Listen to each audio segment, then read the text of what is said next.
All right, try not to forget about those guys. All right, so, okay, at the top, it talks about Imagist Poetry, and what does the word Imagist even sound like?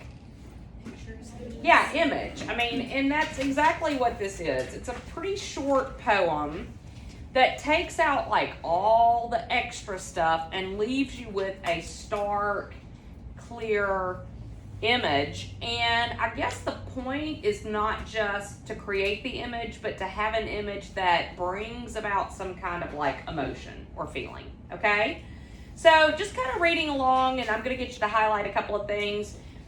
We know that modernism is roughly between the time periods of 1915 and 1945. If you don't already know that, you might want to jot it down. That's going to be the time between the two world wars, okay? And after World War I, a lot of folks were left feeling uncertain and disillusioned. Now, that's a word we've talked about a lot. So, what does disillusioned mean? Elena. Like they were expecting one thing and it just kind of fell apart. Yeah, so the idea of something was built up to such an extent that the reality just cannot, match up, right? And I always think about Gatsby because you know what? He died a romantic. I mean, he was ever hopeful, and even in that moment that he was shot, who did he think was calling him? He thought that was Daisy on the phone. You know it wasn't. So tragic, right? But at the same time, there were moments where Nick looked at Gatsby and Daisy together, and he said there was no way a flesh and blood female could live up to the dream that he created for her. And so, in a strange way, there were moments where he might have felt a little disillusioned or disappointed, yet he was in the end still pretty hopeful that she was going to call. So, complicated character. All right, so these are artists who are out of the war. They've either lost folks that they know very well in the war, or they've come out of it with their faith shaken in some way, right? And so you have these writers who want to make things really different, really new. So modernism, and you want to highlight this, is highly experimental. It's about the third line in. They use free verse, which we're, aware of. We know what that is. They also use something called stream of consciousness, and that is something that you may not have heard of before. So if you think about stream of consciousness, I mean, your consciousness, that's your thought, right? So jot down this definition because you're going to need it. Stream of consciousness is writing that imitates your thought patterns. Okay, so it's writing that imitates your thought. So here's the thing. We don't think with complete sentences. When our minds are racing, they're our minds are giving us flashes or images. Do you have any trouble sleeping at night? Do any of y'all have trouble falling asleep? Is it because you got so much on your mind? Have you ever just had your mind racing and you could be thinking about one image, one moment, and then that brings up a whole nother idea altogether, and they're really like fragments of thought. Okay?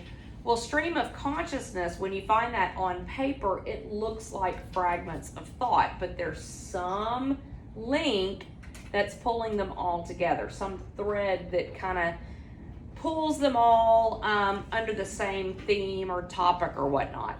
So for instance, yesterday's poem, it didn't have stream of consciousness per se, but the love song of J. Alfred Prufrock is definitely fragmented in that it doesn't have just one scene that it's developing. It has multiple fragments of scenes, and they switch kind of back and forth throughout the poem.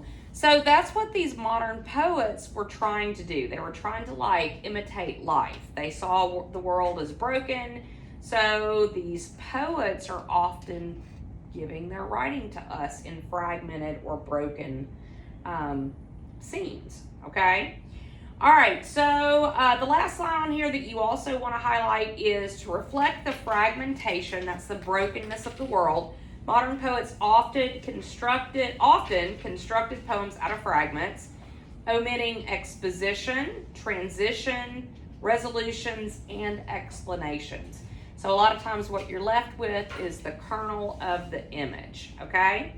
So imagism, and you want to highlight all of this. It is a component of modernism.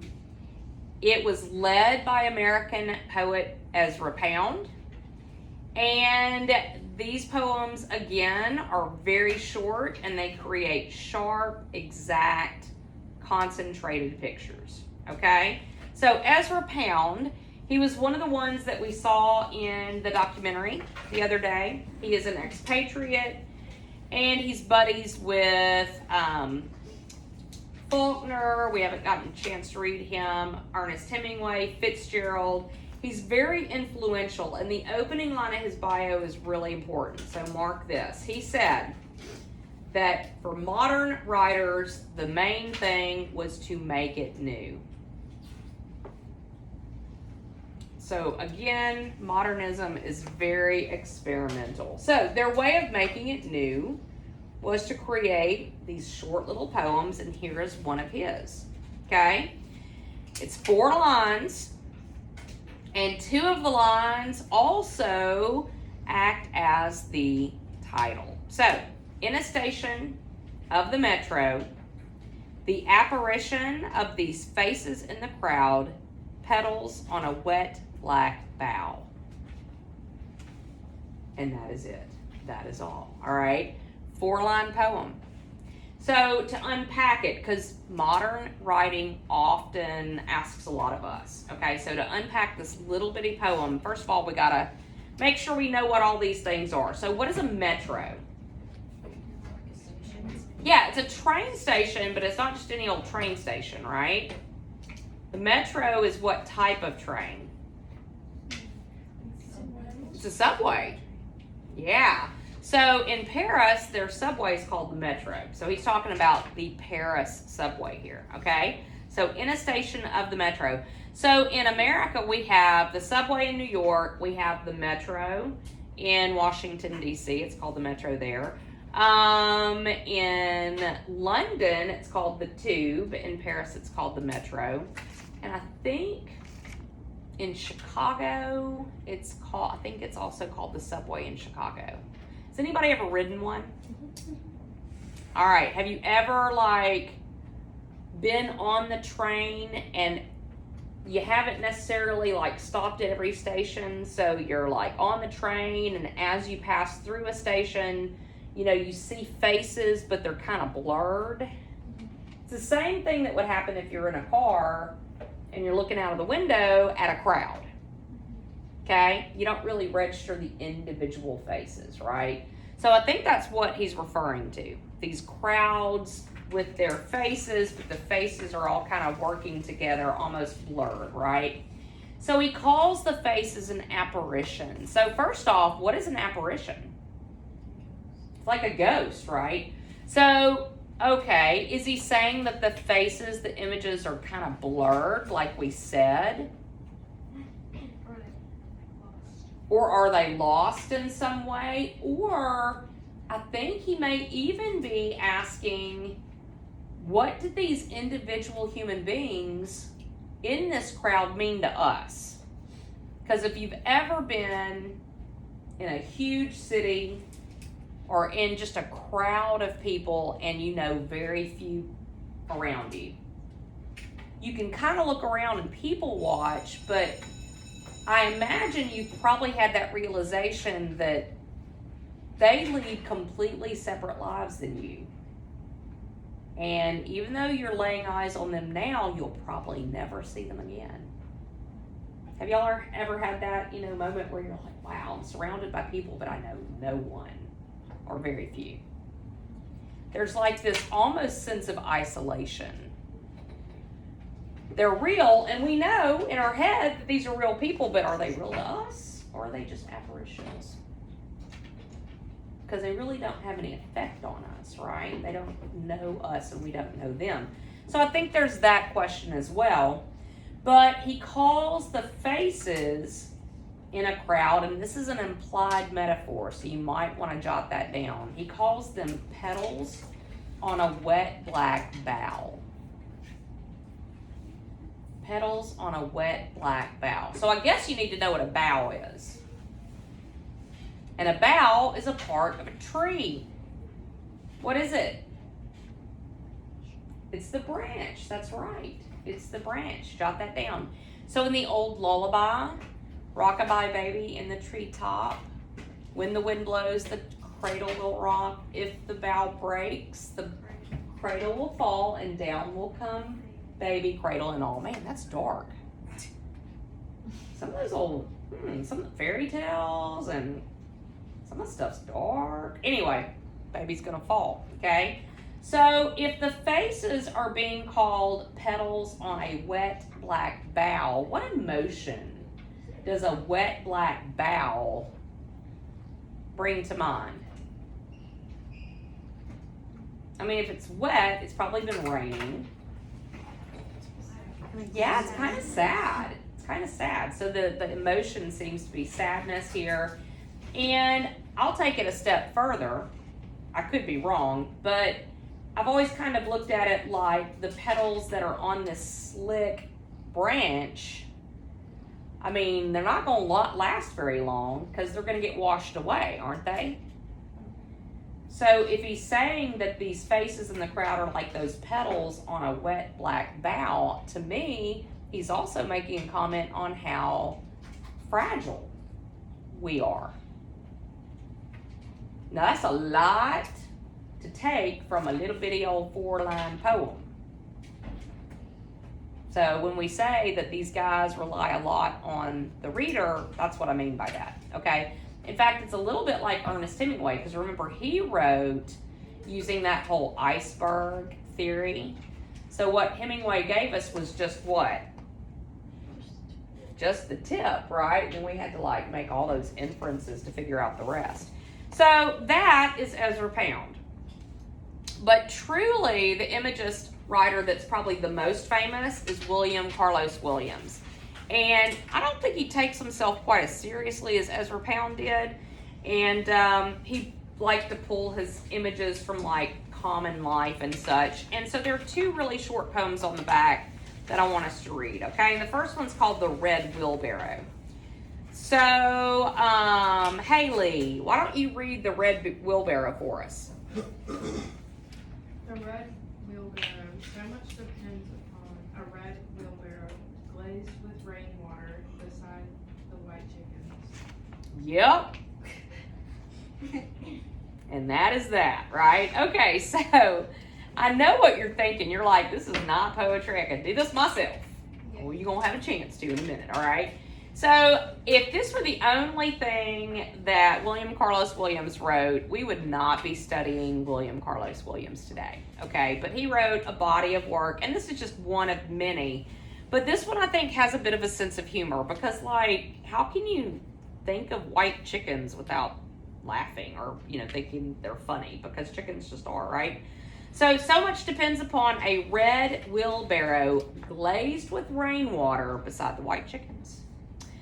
I would argue that in this otherwise ordinary scene, there is one word that elevates this to something pretty lovely.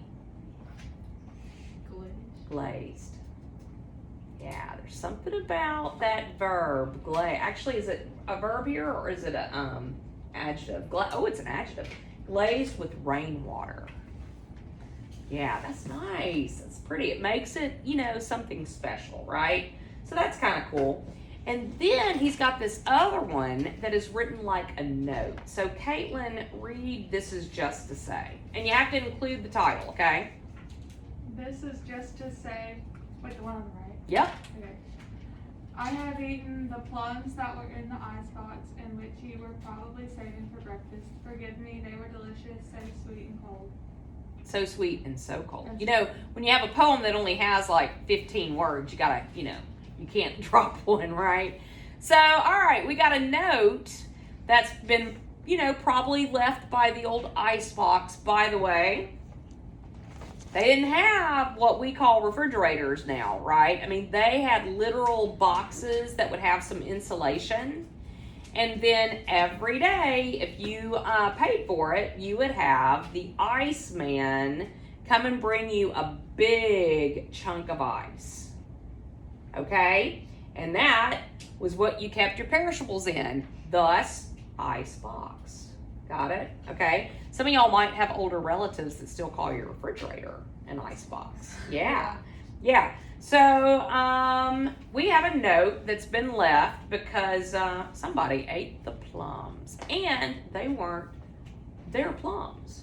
So, have you ever snaked the last cookies? Or, in my house, you do not drink the last Coca-Cola. If you know that someone's saving it, because sometimes you just need a Coca-Cola, right? Have you ever done that before? Have you taken someone's, food or item that they were saving for themselves? You know you have. And if you haven't done that, I bet you've had something that you were holding on to and saving. Maybe you hid it in the back of the refrigerator, and then you had a sibling that took it. And you go to look for it and it's gone. That's a bad feeling, right? So our speaker, is he or she sorry? No. How do we know? This is just a sign. This is just to say, which is pretty casual, right? And also, forgive me. They were delicious, so sweet, and so cold. Oh, absolutely rubbing it in, right? I don't even like plums. But you get the idea, right? Okay, so here's what you're going to do. First off, scratch out the or. That's not an option. So few of you guys today, I need y'all to do 2. Y'all going to write 1 of each. And I tell you what you can do is, and I should have typed this in and I forgot to, go ahead and add "this is just to say" at the top of that second one where it starts, because you really need that when you read your poem out to us, and you're going to share your poems with us in a minute, okay? So you're basically going to follow the instructions and create your own Imagist poems, and then you're going to read them to the class, okay? And I would encourage you to use different words, because I did have one student who used the same word for every blank, and it didn't make any kind of sense. So, all right, take about 10 minutes, do that, have fun with it, and then we'll see what you come up with, okay?